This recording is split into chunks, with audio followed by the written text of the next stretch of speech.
The rain hammered the windshield like accusations I couldn't dodge anymore. I gripped the steering wheel of my beat-up Honda Civic, parked crookedly outside Mom's cramped Brooklyn walk-up, my knuckles white as her last voicemail echoed in my head. "You're dead to me, Zion. Don't you dare show your face again." That's when I saw them through the steamed-up diner window across the street. Her laughter, brittle and fake, spilling out as she leaned into him, her hand on his knee like she owned the world. And him? Dr. Xavier Reyes, the man who'd spent 6 months unraveling the knots of my childhood trauma. The one who'd held space for my coming out at 17, now whispering something that made her blush, oblivious to the storm I'd just walked into. I killed the engine and bolted out, the downpour soaking me through in seconds, my heart slamming like a bass drop at an underground queer club in Bushwick. By the time I shoved open the diner's door, bells jingling like a bad omen, they hadn't even noticed me yet. "Mom!" I choked out, voice raw over the clatter of silverware and the hiss of the grill. She froze, fork midway to her mouth, and Xavier, turned slowly, his dark eyes widening behind those wire-rimmed glasses that always made him look like a professor who'd wandered into a therapy room by mistake. "Zion?" His voice was that same steady baritone, the one that had coaxed confessions out of me I'd never told another soul. But now it cracked, just a hair, as he pushed back from the booth. Mom's face twisted. First surprise, then that familiar venom, the kind she'd laced into every argument since Dad split when I was 10. "What the hell are you doing here?" she snapped, slamming her napkin down. "I told you we're done." I laughed, a bitter bark that turned heads from the counter. "Done? Yeah, that's what I came to say. No more calls. No more guilt trips about how I broke your perfect little family by being me." My eyes flicked to Xavier, pleading silently for him to say something, anything, to make this nightmare glitch out. He was my anchor, the one who'd helped me name the abuse. The screaming matches, the locked bedroom doors, the way she'd burned my first pride flag in the backyard barbecue pit like it was yesterday's trash.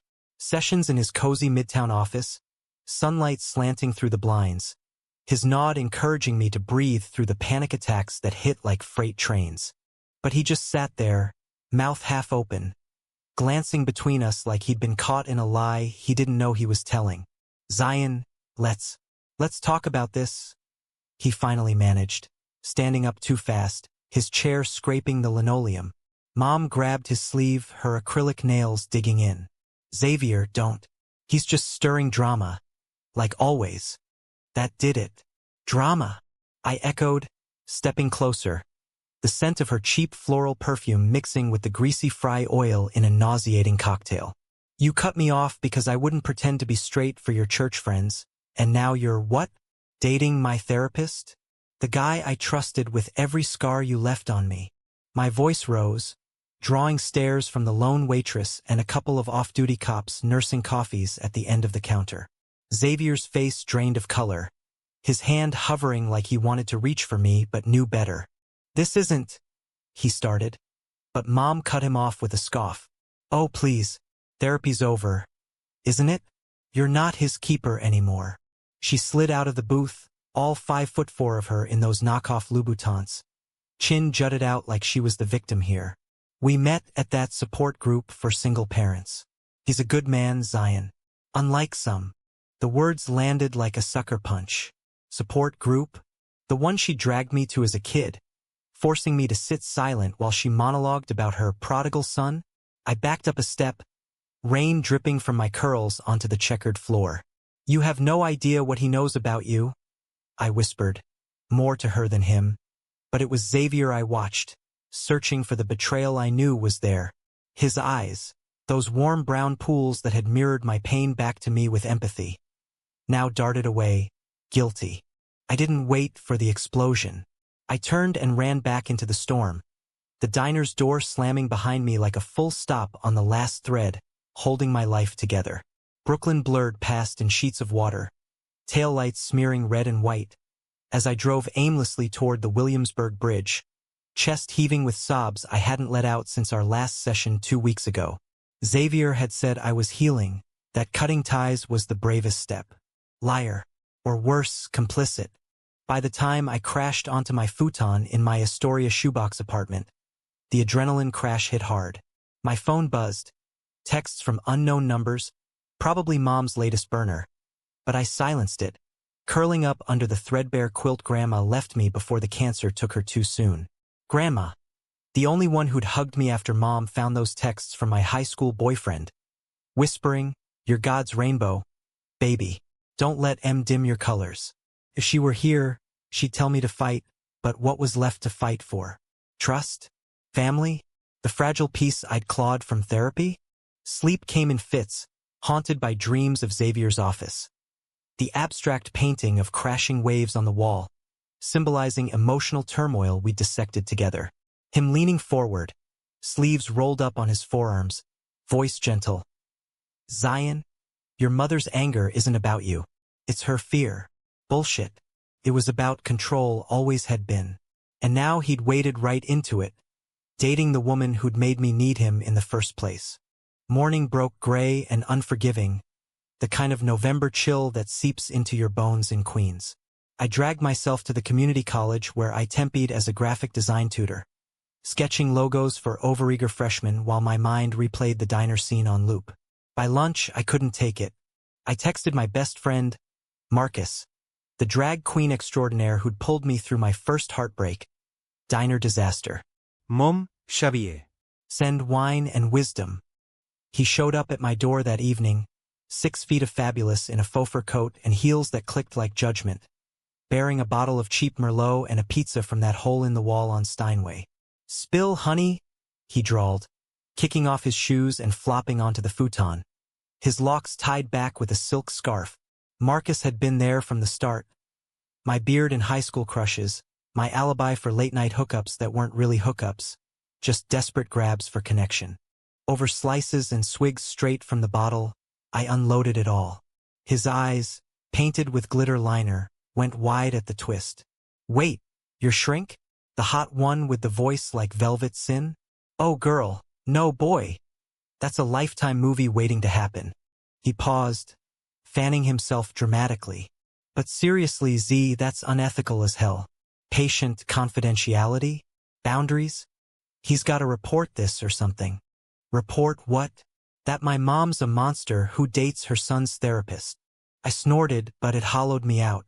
Marcus pulled me into a side hug, his cologne, sandalwood and sass, grounding me. "Nah, report the breach. But first you gotta confront him. Alone. Get your closure, boo. You're Zion motherfucking Hale, artist, survivor, the guy who designed that mural for the Pride Center last summer. Don't let this dim you." His words stuck, festering through the night. Closure. Yeah, right.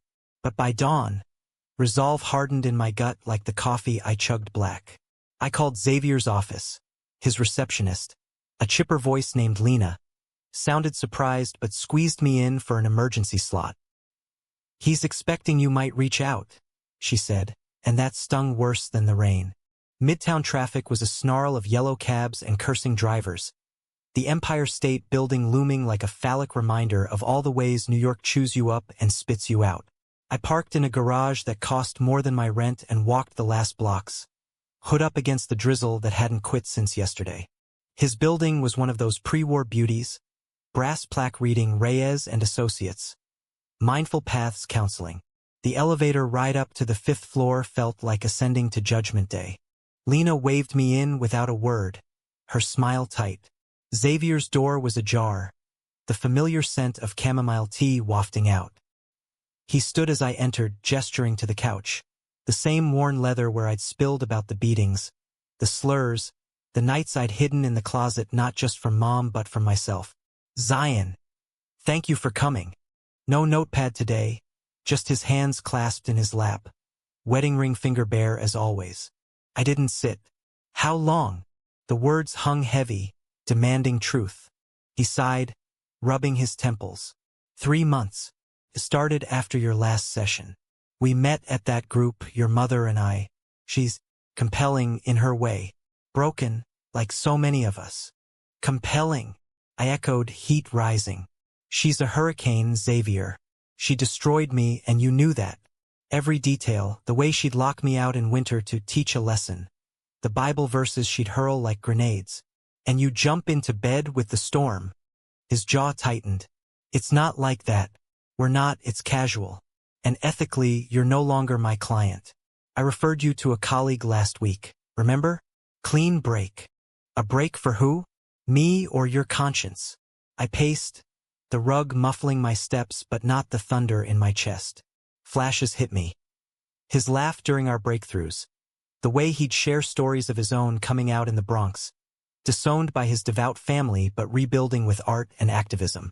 I'd envied that strength, maybe even crushed on him a little, professional distance be damned. But this? It felt like he'd weaponized my vulnerability. Zion, I care about you, he said softly, standing now. Close enough I could see the lines of exhaustion around his eyes. This complicates things, yes, but your healing, it's yours. Don't let this derail it. Too late, I shot back, grabbing my jacket. You're fired. And tell Mom. Tell her I hope you fix her. Because she sure as hell broke me. I stormed out, the door clicking shut like a guillotine. The hallway blurred, tears hot on my cheeks. But I didn't stop until the street, where the city pulse, horns, shouts, the distant wail of a siren, reminded me I wasn't alone. Marcus was right. I was Zion Hale. Time to paint over the cracks. The next few days blurred into a haze of avoidance. Skipping Pride Center meetings, ghosting Marcus's check-ins, burying myself in freelance gigs that paid in ramen and regret. My apartment became a cave, sketches piling up on every surface. Jagged abstracts of fractured faces, inspired by that diner confrontation but twisted into something fiercer, more mine. One night, scrolling Instagram in the witching hour, I stumbled on Xavier's profile, public, a mistake for a therapist. Posts from protests, him holding a sign for trans rights in the village. A throwback to his undergrad days at NYU, paint-splattered and grinning. Human. Flawed. It twisted the knife deeper, stirring that forbidden what if. What if he'd seen me as more than a client? What if I'd been brave enough to ask? But bravery was for suckers, or so Mom's voice echoed in my head. I deleted the app, chugged water like it was whiskey, and crashed hard. Morning brought a pounding at the door. Marcus, uninvited and unrelenting, with coffee and a plan. Intervention, bitch, he announced, shoving a steaming cup into my hand. Over the next hour, as steam curled between us, he laid it out. You're spiraling, and I get it, betrayal's a bitch. But Zion, you've got a showing at that queer art collective in 2 weeks. The one you poured your soul into. Don't let them steal that. The collective, Outlines, a converted warehouse in Red Hook, had been my lifeline. A space where queer artists like me could scream silent through canvas and code. I'd submitted a series called Echoes of Exile, digital collages blending family photos with glitch art. Mom's smile fractured by pixels of rainbow flags. Acceptance email had come last month, right after a session with Xavier where he'd called it cathartic brilliance. Now it felt tainted. Fine, I grumbled. But Marcus's grin was victory. He dragged me out for supplies, pastel markers from the Korean market on Broadway, fresh canvases from the art supply mecca in the garment district. The walk did something. The crisp air whipping color back into my cheeks. New York's chaos a bomb. We ended at a food truck for halal lamb over rice. Marcus regaling me with tales of his latest gig at Therapy Bar. Lip-syncing to Ariana while dodging creepy straights. You need that, he said, pointing his plastic fork at me. A stage. Your art's your drag, Z. Own it. By evening, I was back at my drafting table, lines flowing freer. But peace shattered Thursday night. A knock soft, hesitant. I peered through the peephole. Xavier, hands in his coat pockets, breath fogging the glass. My stomach flipped. Part of me wanted to yell through the door, another to pull him in and demand answers with fists or lips. I wasn't sure which. I cracked it open, chain still latched. What? Can we talk? For real this time. His voice was gravel, eyes shadowed by the hallway bulb. No Dr. Facade. Just a man, collar unbuttoned, stubble rougher than I'd seen. Talk's cheap, I said, but unlatched anyway, stepping aside. He entered like he was walking on eggshells, glancing at the sketches strewn about. "These are powerful," he murmured, tracing a finger over one. A silhouette of a boy locked out in snow, stars above like indifferent witnesses. "Don't," I warned, crossing my arms. "Flattery won't fix this." He nodded, sinking onto the futon without invite. "I ended it. With your mother. Last night." The words hung, heavy as the humid air from the radiator. "Why?" She finally show her claws. A ghost of a smile. "Something like that. She accused me of using her to get to you. Paranoia, projection. But it made me see I was using her, too. As a distraction. From how much He stopped, jaw clenching. "From how invested I got in your story, Zion."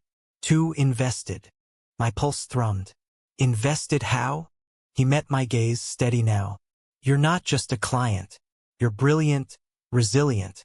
The way you turn pain into art. Inspiring. And yeah, maybe I crossed lines in my head, wondering what it'd be like outside these walls. But I never would. Ethics. Remember? Ethics. The word soured on my tongue. Then why her? Of all people, why dive into the wreckage you helped me escape? Guilt flickered. Loneliness, I guess. Divorced 2 years. No kids. Pouring everything into work. She was there, familiar in her fire. But it was wrong. "I'm sorry for the breach, for making you doubt your progress." I wanted to believe him the way I had in sessions, but scars ran deep. "Sorry doesn't erase it. She called me last night, you know. Voicemail. 'Your shrink dumped me because of you. Happy now, you little fag.'" I spat the slur, the one she'd weaponized since I was a teen, testing its weight in the air between us. Xavier winced, standing. "That's on her. Not you. And not us." The word lingered, electric. "Us," I challenged, stepping closer despite myself. The room shrank, his cologne, cedar and citrus, mixing with the faint turpentine from my paints. "If you'll let there be one. As friends. Colleagues in healing. Whatever you're ready for." I searched his face, finding no pity, just raw honesty. The same vulnerability he'd modeled for me. "Friends," I echoed, testing it. "Start there." We talked then, really talked. Not as therapist and client, but two gay men navigating the minefield of family fallout and forbidden sparks. He shared his own toxic threads. A mother who'd prayed the gay away with exorcisms. A father silent as stone. "I chose this work to rewrite those endings," he said, voice low. "But I almost ruined yours." By midnight, the Merlot Marcus left was half gone. Shared in tin mugs. Laughter crept in, tentative, stories of disastrous dates, the absurdity of Grindr in a pandemic. When he left, hugging me at the door, brief, brotherly, something shifted. The knot in my chest loosened, just a thread. But Mom wasn't done weaving chaos. Friday dawned with a bang. My phone exploding with notifications.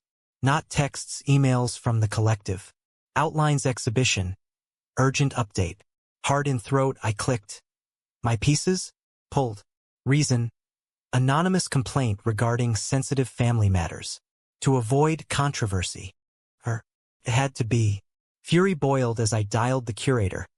A non-binary artist named Riley with a buzz cut and boundless energy. "Zion, babe, I'm so sorry." They rushed. "It's her, your mom." Called the board, spun some tale about defamation, your art exposing her. "We can't risk the funding." I hung up, vision tunneling.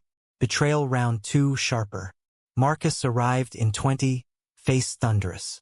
"We're fighting this," he declared, already drafting a petition. But inside, doubt gnawed. Was I the drama she claimed? Xavier texted, "Heard about the show. Coffee? Strategy session." We met at a quiet spot in Long Island City, the East River glittering under a rare blue sky. Over lattes, he dissected it legally, defamation laws, artistic freedom, his lawyer brain kicking in. "She's lashing out because you took power back. Don't let her." His hand brushed mine across the table, accidental, but neither pulled away. Sparks. Real ones. "What if I can't?" I admitted, voice small. "What if she wins?" Then we rebuild, he said, fierce. Together. That we hook deep. By showtime, rescheduled to a pop-up in Marcus's bar network. The air hummed with possibility. My art hung under bar lights, echoes drawing murmurs, then applause. Xavier came, quiet in the crowd, his nod across the room saying everything. After, as the night wound down, he lingered by the door. Proud of you, Zion. The urge hit to kiss him, claim the spark. But I held back, whispering instead, stay for one drink? He did. And in that booth, stories flowing like the beer, the line between friends and more blurred, sweet as sin. But dawn brought the hammer. Mom's car idling outside my building, engine rumbling like a threat. She stepped out as I emerged for work, arms crossed, face a mask of righteous fury. We need to talk, son. No, I said, key fob in hand. We're done. Not till you drop this vendetta. Xavier's poison. Twisting you against me. Xavier. Always the pivot. He's not the villain here. You are. Her slap cracked across my cheek, sharp as memory. Gasps from neighbors peeking through blinds. I tasted blood, but stood tall. Touch me again, and it's cops. She sneered, but tears gleamed. Real ones? I did my best. For us. Your best broke us. I walked away, her sobs chasing me down the block. In the car, hands shaking, I called Xavier. She hit me. I'm coming, he said, no hesitation. He arrived in 10, scooping me into his office, neutral ground. Ice for my cheek, tea for my nerves. Press charges? He asked gently. I shook my head. Not yet, but I can't do this alone. You won't. His arms wrapped around me then, solid, safe. Not therapist, man. Friend. Maybe more. We stayed like that till dusk. The city outside fading to neon promises. Healing wasn't linear, I knew. But in his hold, betrayal's sting dulled to something survivable. Hope fragile as a fresh sketch. Weeks bled into a tentative rhythm. Coffee runs with Xavier turning into walks along the High Line, where rusted rails met wildflower bursts, mirroring the tangle in my chest. He was careful, always. Hands in pockets, stories light but laced with depth, like the time he hitchhiked from LA after his divorce, chasing sunsets to outrun the ache. America's big enough for reinvention, he'd say, New York's skyline framing him like a promise. I soaked it in, my art thriving on the fuel, new commissions for queer nonprofits, a viral TikTok of my glitch portraits racking up shares from influencers in WeHo to the Castro. Mom went radio silent, a void that echoed louder than her rages. Marcus called it the calm before the storm, prepping me with pep talks over brunches at his favorite spot in Hell's Kitchen. Avocado toast and endless shade. That man's got hard eyes for you?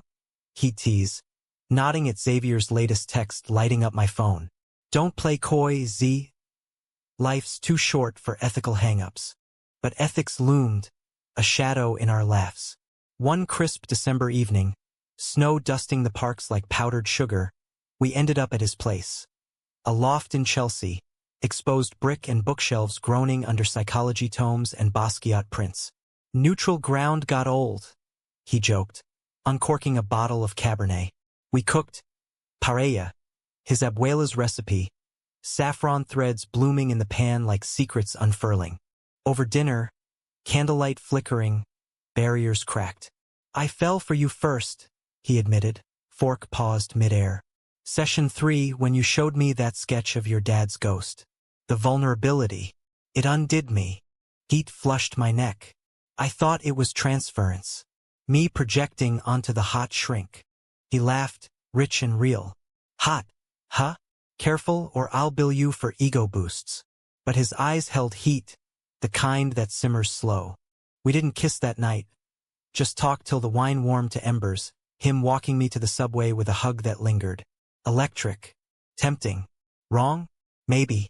But in the subway rattle home, I journaled it out. Boundaries bend, but don't break. Not if it's real. Christmas loomed. A minefield. No family for me. Grandma gone, dad a ghost in Jersey somewhere. Marcus hosted his annual queer orphanage bash. the bar decked in drag garland and spiked eggnog. Xavier came solo, gift in hand. A leather-bound sketchbook, embossed with "For Echoes Unsilenced." Inside, his inscription: "Your voice reshapes the world. Keep echoing." I pulled him aside amid the chaos. Lizzo blasting, glitter in the air, throat tight. "This means everything." His thumb brushed my jaw, featherlight. "Good, because I meant it." The kiss happened then, inevitable as the ball drop. His lips soft, tasting of peppermint and possibility, my hands fisting his shirt. Cheers erupted, Marcus whooping loudest. But it was just us, world narrowing to heartbeat sync. New Year's brought the storm. A call from Lena, Xavier's receptionist. "Your mother's here, demanding to see him. She's unhinged." I raced over, snow-slick streets, arriving to chaos. Mom in the waiting room, mascara-streaked, clutching a bottle in a paper bag. "Tell your boyfriend to leave me alone," she shrieked as I burst in, security hovering. "He's not," I started, but Xavier emerged, calm as ever. "Evelyn, please, let's talk in my office." She whirled on me. "You stole him, after everything I gave you." "Gave?" The word exploded. "You gave bruises and Bible beats, locked me out for loving boys, then wonder why I left." Her face crumpled, bottle slipping. "I was scared. Your father. He left because of it. Because you were wrong." The admission hung, raw. Xavier stepped between us. "Evelyn, this isn't about blame. It's about help. For all of us." She laughed, hollow. "Help? From the man who seduced my son." Lies, venom spun. Security escorted her out, but not before she hurled the bottle, glass shattering against the wall, shards like her fractured love. I sank to the floor, Xavier kneeling beside. "She's sick, Z. Addicted, maybe. We can get her into rehab." "We," I whispered, head on his shoulder. "Yeah, if you want." I did. For the boy I'd been, the one who'd craved her approval like air. We filed the papers together, restraining order, but with a clause for treatment. Mom checked involuntarily, her first call sober. "I'm sorry, Zion, for the monster I was." Forgiveness? Not yet, but a door cracked. Spring unfurled, cherry blossoms pink against gray towers. Xavier and I, official now, slow burn dates at jazz dives in Harlem, weekend sketching in Central Park. He met Marcus over dim sum in Chinatown, enduring the interrogation with grace. "He passes," Marcus texted me later. "Barely." The climax hit Memorial Day weekend, a barbecue at the Pride Center. My mural unveiling, crowds milling under string lights. Mom showed, sober 6 weeks, tentative in sundress and sandals, eyes downcast. I'd invited her, a test. She approached slow, plate in hand. "Beautiful work," she said, voice small. "Thanks." Pause. "You clean." Nod. "Trying." "For me." "And you." Xavier hovered nearby, hand on my back. "Anchor." She glanced at him, no fire. "Be good to him. Better than I was." "I will," he promised. She left early, but the hug, brief, bone deep, mended something. Not all, but enough. That night, rooftop of Xavier's loft, city sprawl below like a glittering confession. We made love. Not rushed, but reverent. Bodies mapping scars, whispers weaving futures. "I love you," he breathed after, stars winking above. "Love you back," I murmured, tracing his tattoos. Waves, like his office print, but ours now. Betrayal's echo faded, replaced by harmony. Mom relapsed twice but called each time, rebuilding brick by brick. I graduated community college, landed a junior designer gig at a firm specializing in LGBTQ+ campaigns. Xavier proposed therapy group expansion, me as co-facilitator, us healing others. Life's not a straight line, not in America's melting pot of grit and grace. But in the mess, love found us raw, redemptive. And damn if it didn't feel like home.